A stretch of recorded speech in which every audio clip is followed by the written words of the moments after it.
মান্না দে চরম ব্যস্ততার মধ্যেও শুধু গানের জন্য নিজে অনেক কষ্ট করে অন্যকে অ্যাকোমোডেট করতেন। মৃণাল সেন তখন কোরাস ছবিটি তৈরি করছেন 70 দশকের মাঝামাঝি। মান্না দের ক্যারিয়ারের চূড়ান্ত ব্যস্ততার সময়, আক্ষরিক অর্থে 1 সেকেন্ড সময়ও তার কাছে নেই। মৃণাল সেন যে ধরনের ছবি তৈরি করেন তাতে গানের ব্যবহার বেশি থাকে না, কিন্তু সিচুয়েশন চাইছে বলে কোরাস ছবির জন্য 2টি গান ভেবে রেখেছেন। আহা মুশকিল আসান করো এবং কোনো কালে এক রাজা।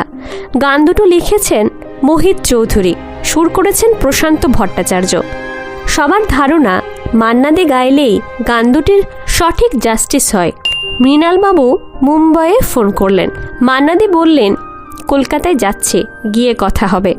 কলকাতায় এসে মান্না দে নিজেই ফোন করলেন এবং সত্যি কথাটাই বললেন, আমার যা শিডিউল মনে হয় না এবার গাইতে পারবো, তবু গানগুলো আপনি একটা ক্যাসেটে পাঠিয়ে দিন। মৃণালবাবু একটু নিরাশ হয়ে গেলেন। খুব আশা ছিল মান্না দে গাইবেন, পরের বার এসে গাইলে কোনো লাভ হবে না, ততদিনে এই সিচুয়েশনের শুটিং হয়ে যাবে। গানগুলো পাঠিয়ে দেওয়া হলো, ব্যাস আর কোনো খবর নেই। কথা সুর পছন্দ না হলে মান্না দে কিছুতেই গাইবেন না। সবাই ধরে নিল মান্না দের গান পছন্দ হয়নি। কয়েকদিন বাদে মান্না দে ফোন করলেন মৃণালবাবুকে, বললেন শুনুন, গান তো আমার পছন্দ হয়েছে, কয়েকদিন খুব ব্যস্ত ছিলাম, কালই ফিরে যাচ্ছি মুম্বাইয়ে।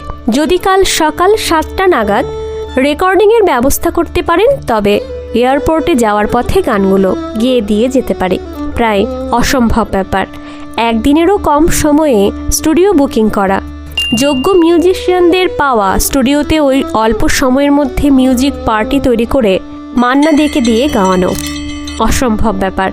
কিন্তু একটা সুযোগ যখন পাওয়া গেছে, শুধু মান্না দে গাইবেন বলে প্রায় যুদ্ধকালীন তৎপরতায় মৃণালবাবু রেকর্ডিংয়ের ব্যবস্থা করলেন। মান্না দের গান পাওয়ার জন্য সব কিছু করা যায়।